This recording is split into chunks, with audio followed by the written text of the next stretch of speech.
I can't believe I direct everybody to you when they want to know what to do in Seattle. Go up in a building. All right. Can we talk about this pay-per-view? We're killing the listeners. I don't think we are. I think they're intrigued. The underground is not haunted. I've been there. I saw no ghosts. Haunted would be an improvement. There's nothing. It'd be interesting, at least. Yes. I've seen no ghosts in Seattle. Nor have I seen Bigfoot. Right. You're saying that as a complaint, though. Kind of is. I don't want to see Bigfoot. Why? A big smelly What, do you ape. think he's going to eat you? Maybe. You go to the zoo and you won't mind big smelly apes there, but to see one like They're in cages. no man's ever seen before? They're safe at the zoo. Bigfoot's running free. Well, I mean, clearly... If he wants to kill me, what am I going to do? Well, I don't think he's going to kill you. I mean, maybe he will. Would you blame him? What if he kills you slowly? Ah! Yeah, that's what I'm saying. Can we talk about Backlash? You're killing me now. But I'm Bigfoot now. No. So we watched WWE Backlash France. You know, I went to the International Bigfoot Museum. Oh, boy. I don't know if it's international, but I went to the Bigfoot Museum. In China's the Yeti Museum. I'll talk about that someday. I'll talk about that one of these days. So, yeah, we watched Backlash France. Sure did. There's no Bigfoot in France. May 4th, How do you know? 2024. There's no reports. What if there's a big hairy guy who wears a beret? You don't know. No, I do know. There's no reports of Bigfoot in France. Anyway. The French Bigfoot brings up Rougarou, Aha! See? Yeah, that's not Bigfoot. a legendary creature in French communities linked to the traditional concept of the werewolf. Yeah. It's definitely not Bigfoot. Then. A werewolf is not a Bigfoot. That's just a different animal. He's a Bigfoot, but he enjoys People are cheese wondering and wine. why they paid to listen to this show right now. Can we get on Backlash France already? I liked it. It was a fun show, all in all. It was a 3-hour show that, I had a lot of No, it was 2 hours and 50 minutes. Even better. Even better. But Yes. and a good chunk of that was entrances to video packages. So I had a lot of interruptions. Actually, not a lot of it was entrances and video packages, to be honest. I mean, compared to the old days, I mean, they had a lot of entrances when there were like 4 people in the ring, but as far as like the nothing happening between matches, it was vastly cut down. I include entrances in that category. All right. Kevin Owens and Randy Orton versus Solo Sikoa and Tama Tonga. I believe the crowd said they wanted Roman. They're chanting a lot of stuff tonight. Yes, they did. Wow. This crowd. This crowd was quite insane. My goodness. Very fun to start. And into everything. Chanting, singing, jumping up and down. Very, very excited. So they're brawling everywhere. The match has not officially started. Nick Aldis comes out to booze because he's English. But then he says something in French and they cheer. He makes it a street fight and the bell rings. And they go split screen. And for about 10 minutes, it's an ECW. In fact, this whole match was an ECW match. They're brawling in the crowd. Great big-ass crowd. They're doing stuff for a long, long time. And it's 2 separate brawls with Randy Orton and I think Solo over here and Kevin Owens and Tom over here. I made that switch, but it didn't matter. And eventually the 2 brawls collide and the Bloodline briefly takes over, very briefly. And they go back to ringside where Owens does a splash off the barricade. And Randy Orton climbs the barricade, all 300 pounds and 45 years old, whoever he is, climbs back down.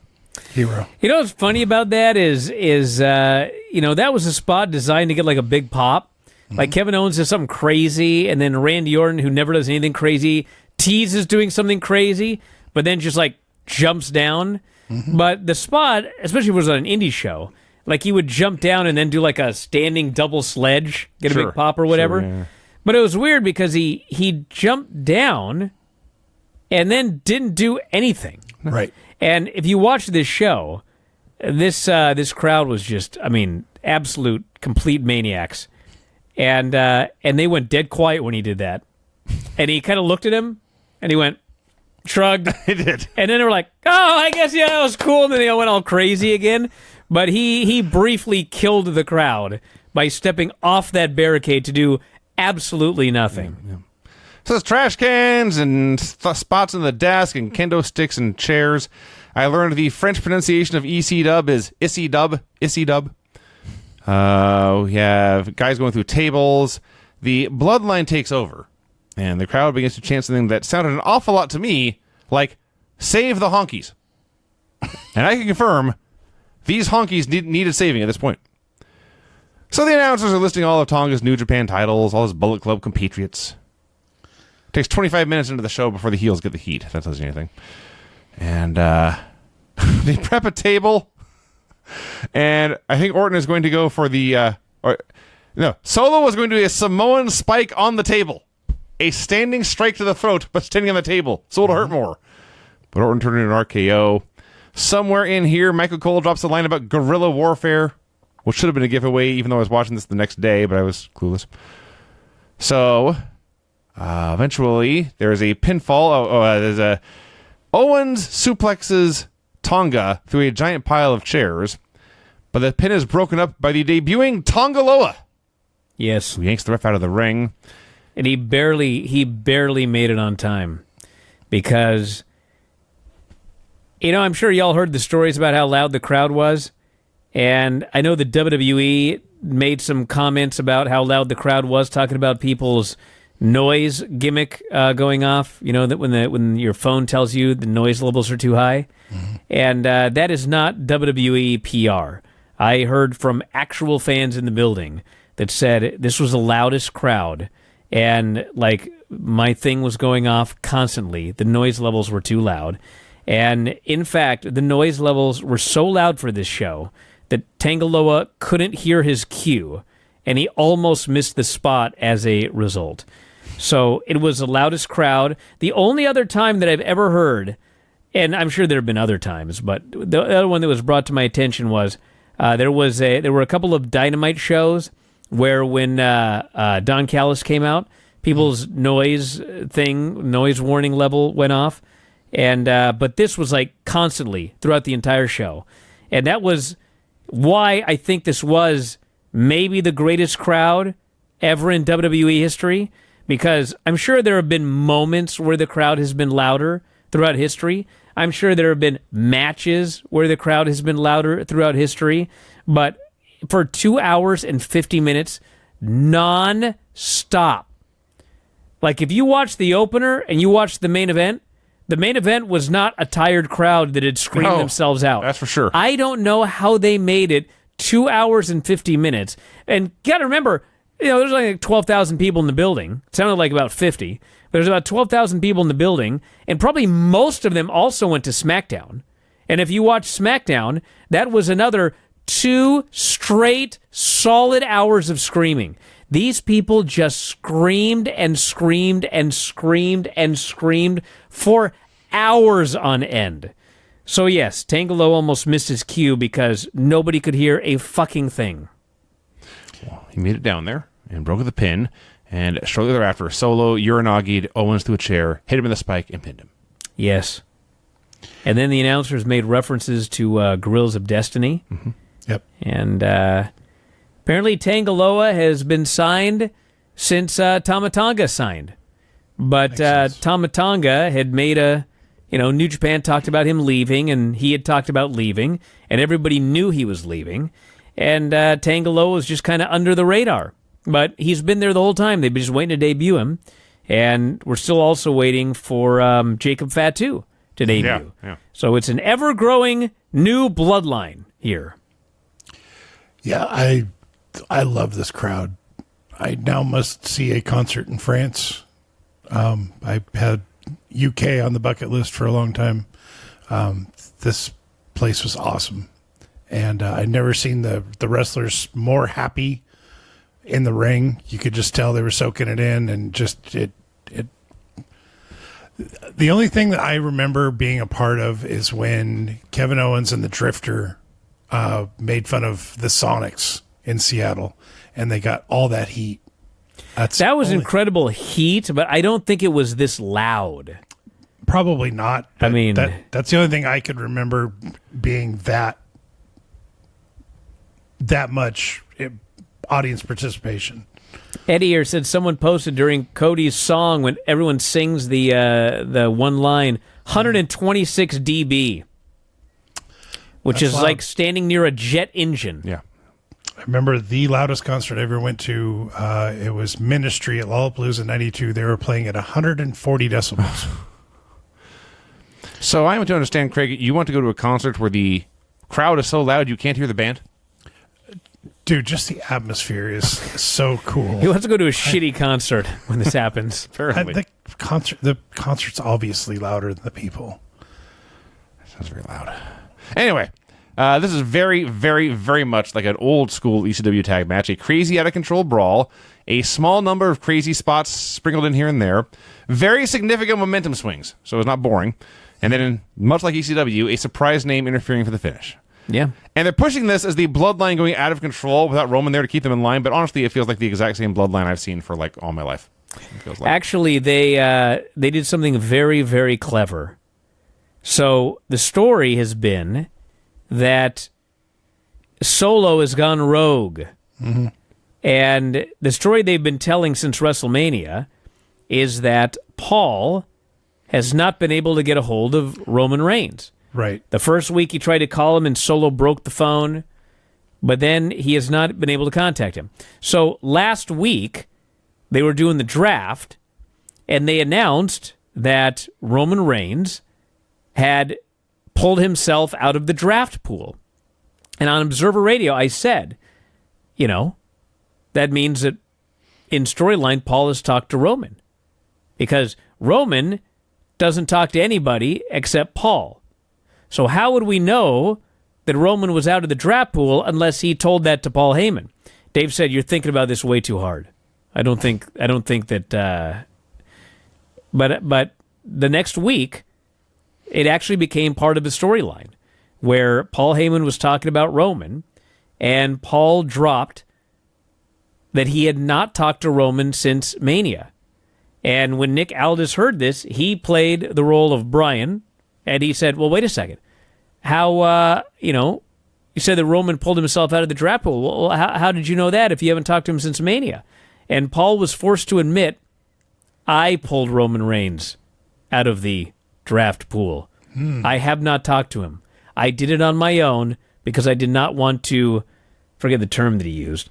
But that is now part of the storyline, that Paul is the one who pulled Roman out, and he has not spoken to him since WrestleMania. That's the story they're telling. So it's very clever that they found a way to explain what had been a plot hole.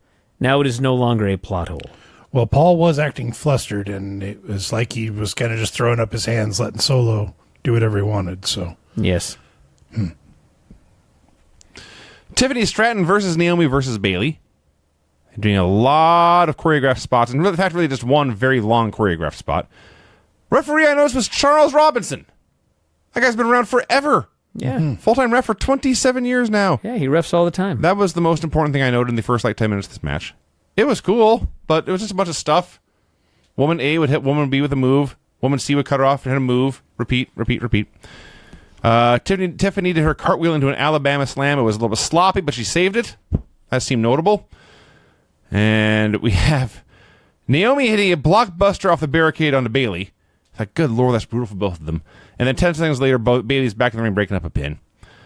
So it's just a bunch of stuff. Bayley did a sunset flip on a Naomi into the corner. That was very dangerous, with your head whipping backwards out of control into the buckle there. She hits the belly to Bayley, but Tiffany kicks out. And Tiffany hits a pair of Alabama slams for each one of them onto the English and French announce desks. And tried to moonsault both. They both dodged with a 3D. And after all this insanity, Bayley reversed a cradle and pinned Naomi. And this really, really felt like they're just killing time until Tiffany's inevitable title win.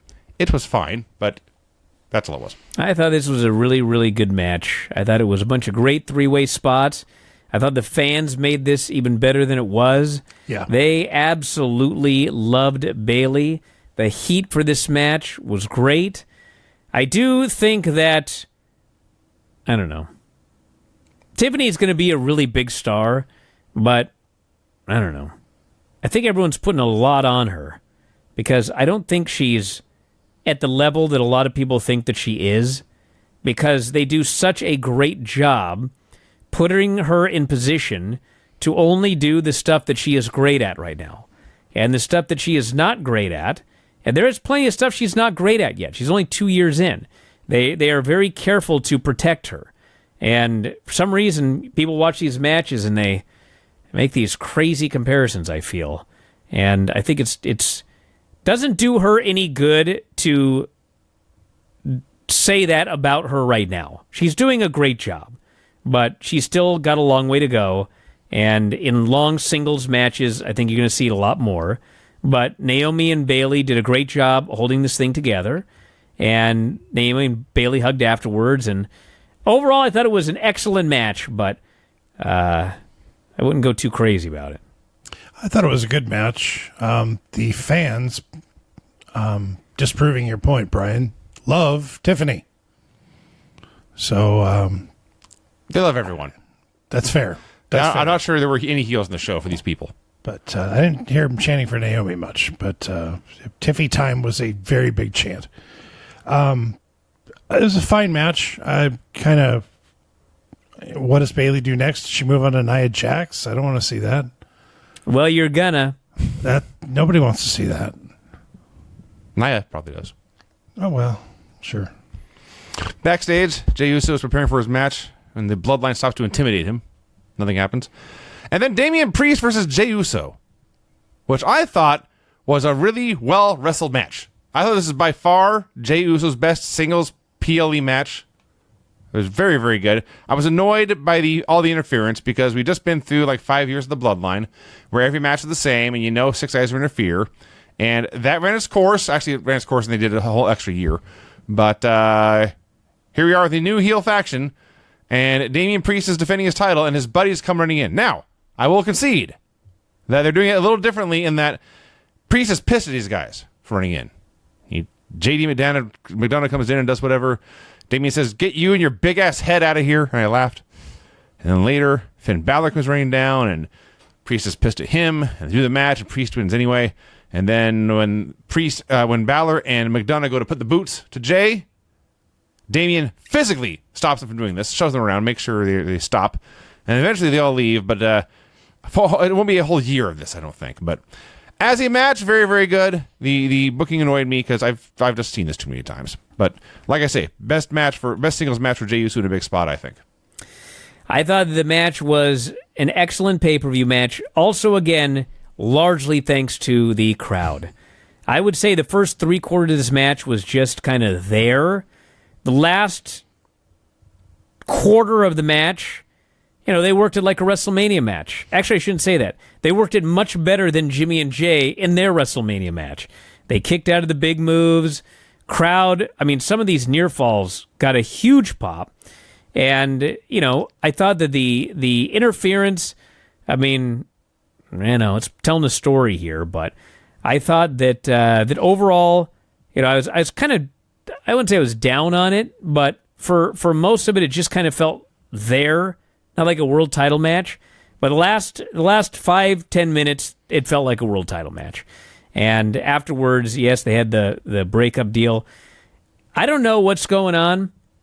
Obviously, for a long time, the idea has been to break Damian Priest away, but they had that period between whatever the November, December pay-per-view was and Royal Rumble, where like nothing was going on. And so they started that feud with Truth, which was just supposed to be something to do until Royal Rumble. But Truth got super over, and it kind of became a thing. And right now, they obviously had a plan for Damian Priest as champion, but that all revolved around the entire Judgment Day and Rhea, and then she got hurt and she's gone. So I'm not sure if they're just continuing on without her, and we've got an imminent breakup coming, or if this is something to do where they're telling the story that with Rhea gone, this thing is just collapsing. It's falling apart without her. And then she comes back, reunites all of them, and then they get back to whatever their original plan was. I'm not sure yet, but they're obviously teasing that they're breaking up at any time. Priest is trying to take control with Rhea gone. Everybody else is sick of him, and we'll see where it goes. And not to mention Dom and Liv got something going on the side. Yes. So that's going to throw another wrench into the works. But the crowd was so awesome during this match. And at one point, Jay was just being their conductor. He would raise his hand and they would all chant "Yeet," and it was fantastic. He was leading them in cheers, and he could have done anything he wanted in this match, and they would have stayed it up. But as Vinny said, this is the best he's looked in. The match at Mania wasn't much, but it's his best singles match he's wrestled in a very, very long time. I did like when JD interfered and he crotched Jay behind the ref's back, and Priest hits a spear, Jay kicks out, and then JD starts trying to scream advice to Priest, And Priest starts screaming at him. He said, "Why are you out here?" And JD's screaming back, and Priest screams at him, "Use your big-ass head!" Yes.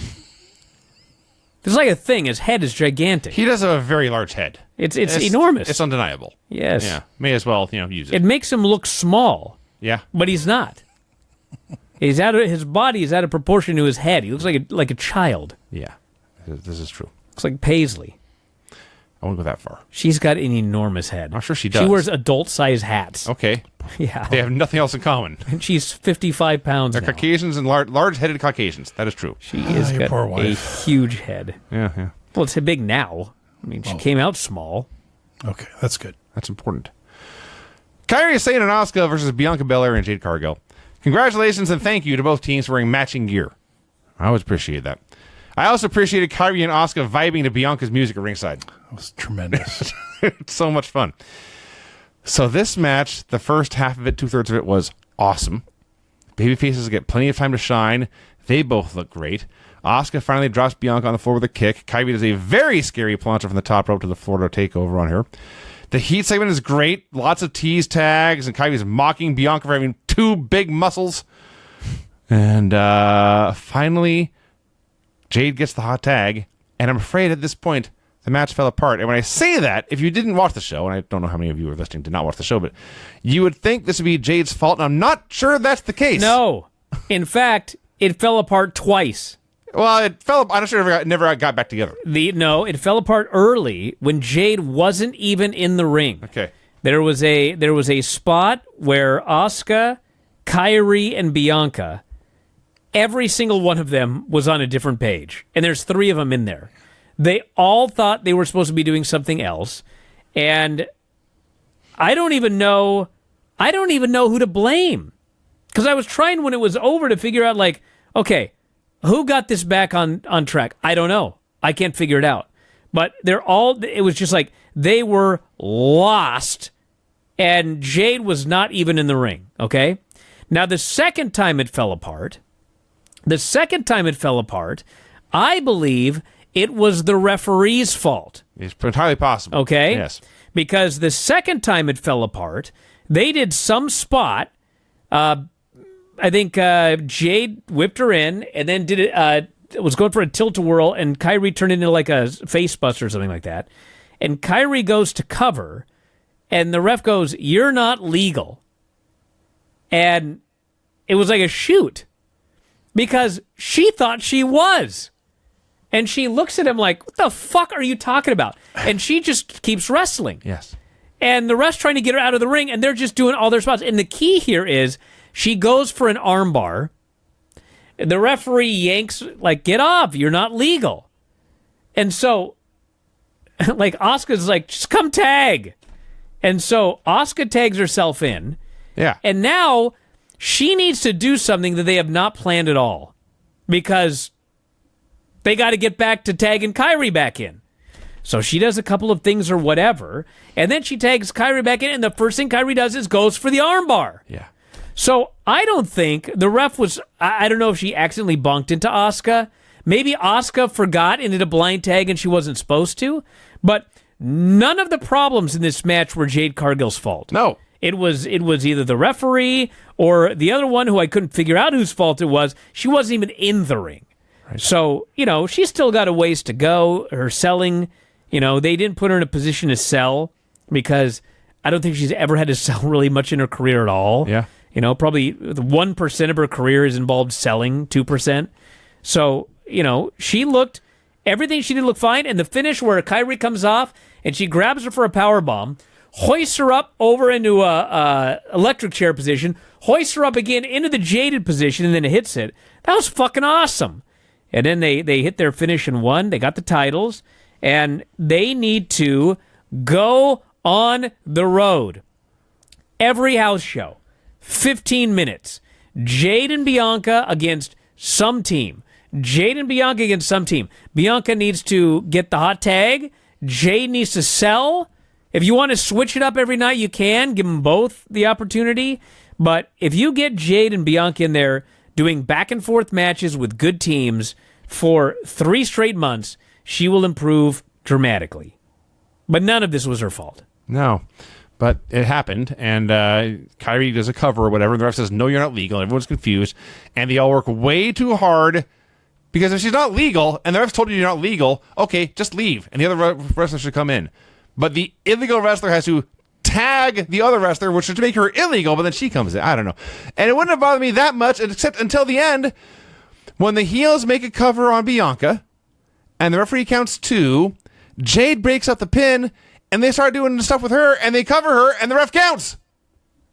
Well, dipshit, you established earlier they were very, very strict about who is and is not legal here. Yes. So I was very, very annoyed. And then you know what? None of it mattered because the ending was so great. Mm-hmm. The ending was unbelievably great. And, hey, I don't know for sure, but Dave said they pinned the wrong lady. Probably. After all that? Probably. Wouldn't surprise me one bit. Even Graves noted this is not pretty at points. Oh, it wasn't. It was not. But they made it work. But in the end, it was a success. Yes.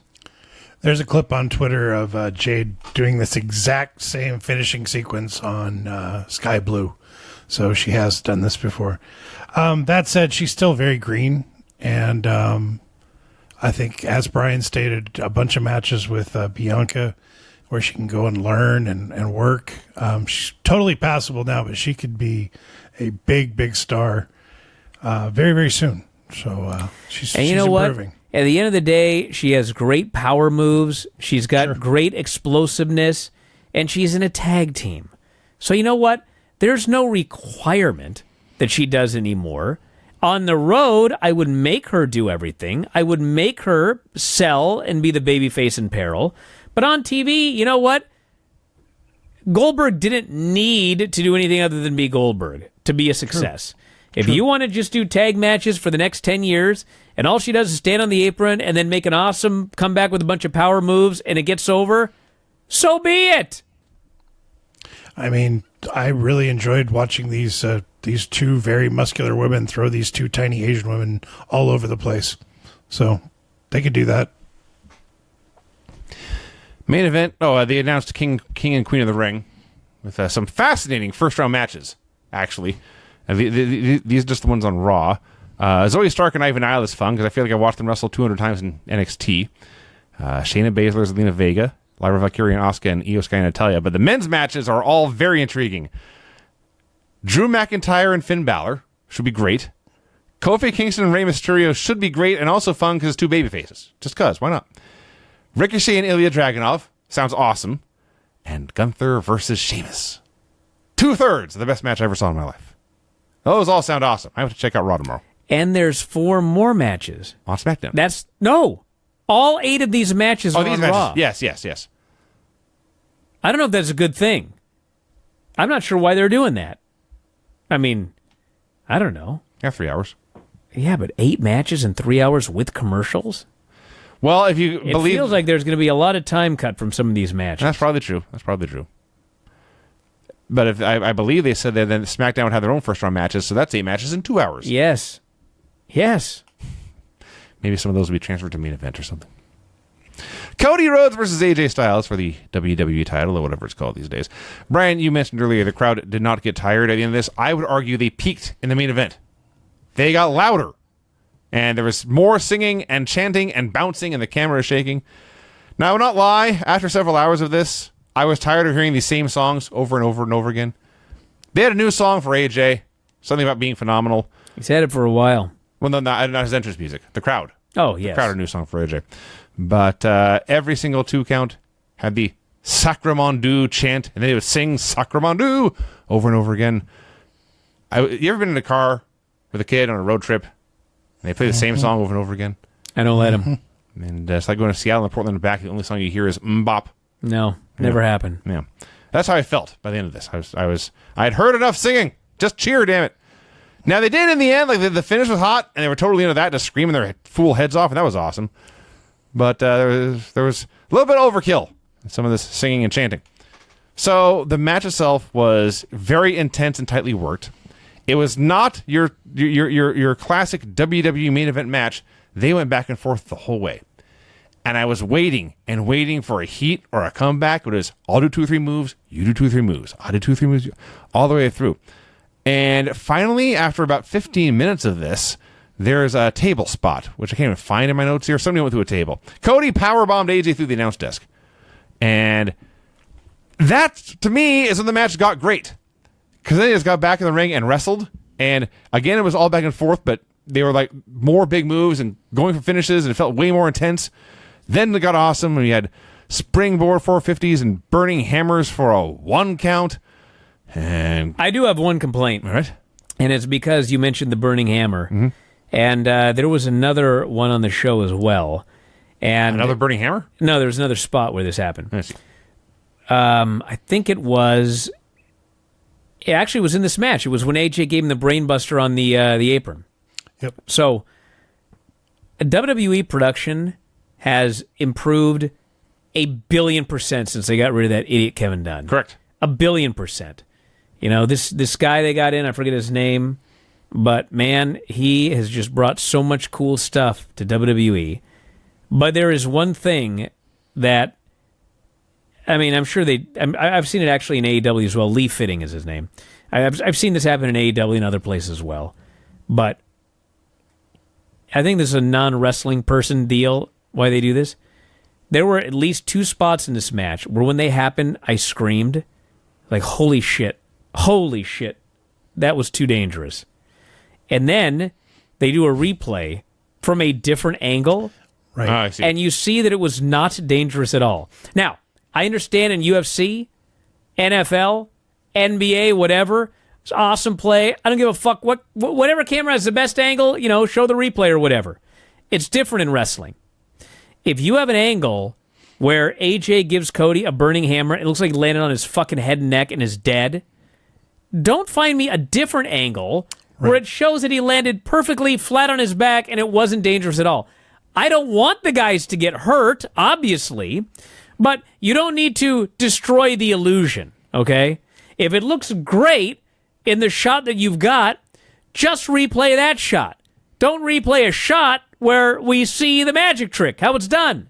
So anyway, twice that happened in this match, and it's happened some other times as well. But man, when I first saw that burning hammer, I was like, what in the fuck are you doing, AJ?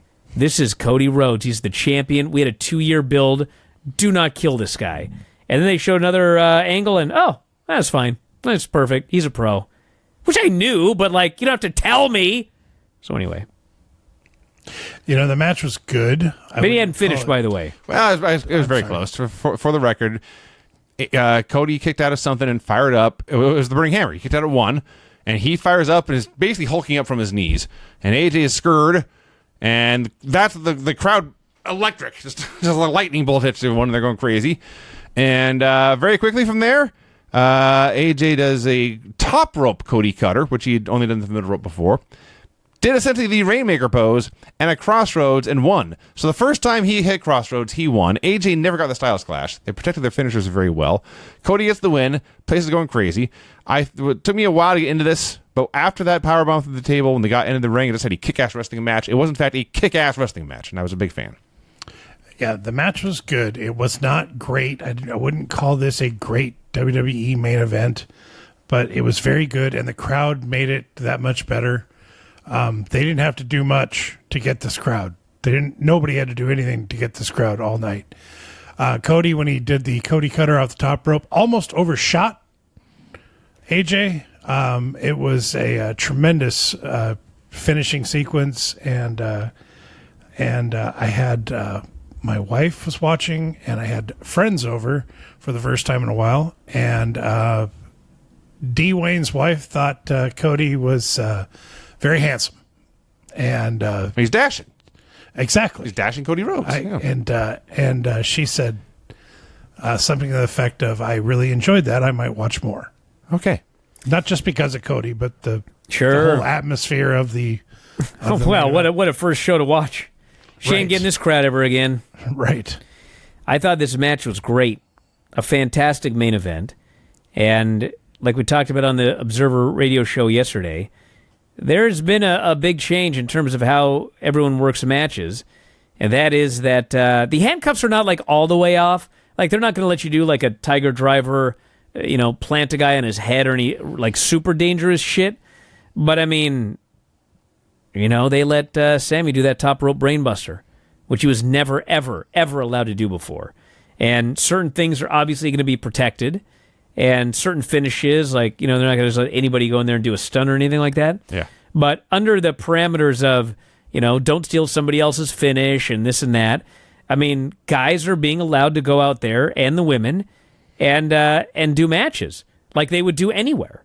And this was one of them. I mean, they would have probably done this exact same match in New Japan, probably would have done this exact same match in AEW, would have done this exact same match in the old Ring of Honor. I mean, Brainbuster on the fucking apron, Burning Hammer, kickouts at 1. I mean, Hunter did this to a degree in NXT before, when he was doing NXT and they would do those takeovers and they would kind of somewhat take the handcuffs off everybody. And, there was some controversy because he was letting the guys have better matches than they were allowed to have on the main roster. Well, now he's in charge, and these guys are doing a hell of a lot more, all up and down this show. And you can see the guys that have worked all over the world, like Cody, AJ, Gunther, Sammy. They're in there doing that kind of match now. And then you've got the other guys who were born and bred in WWE, like Jey Uso, who are literally out there doing the same match they've always done. Yeah. Because that's the match Jey Uso knows. So if you've been there from day one, that's the match you're going to do. If you've been all over the world, everyone's doing a lot more stuff. And I thought this match was great. I thought the entire show was... I mean, it was an excellent show. I think the lowest star rating I gave anything was 3.25. That sounds right. And everything else was above that. It was a very good show, made extra memorable by the atmosphere. Yeah. That's true. And 5 matches? Not even pre-show matches. Not even pre-show. Really? There was nothing on the pre-show. Oh. Huh. They just did 5 matches, 2 hours and 50 minutes. It's how long pay-per-views used to be back in the day. I have not heard one single solitary complaint from anybody that the show was too short. Yeah. So, obviously, the Money in the Bank, SummerSlam, Royal Rumble, Survivor Series, and WrestleMania, those are all going to be 4 hours or whatever. But I like that the non-Big 5 are 3 hours or less. Great! Sure. So, going back to what you said, how soon do you think we start seeing pile drivers back in WWE? We do see some. Really? Yeah. We've seen some pile drivers. Okay. So, like an old Jerry Lawler, ba-bam. Yeah, of course. I don't think they're letting anyone do the tombstone, though. That's going to always be Undertaker's move. Well, yeah. As long as they think he'll come back here and there and tombstone somebody, I don't think anybody else is going to get it. But they did give the stunner to Kevin Owens. Yeah. Anyway, thumbs up show. And we're going to wrap this one up for today. So what do we have Tuesday? WWF Challenge Episode 10, 11? Season 1? 11. Is it 11 now? Yep. It is 11. I have it here, yes.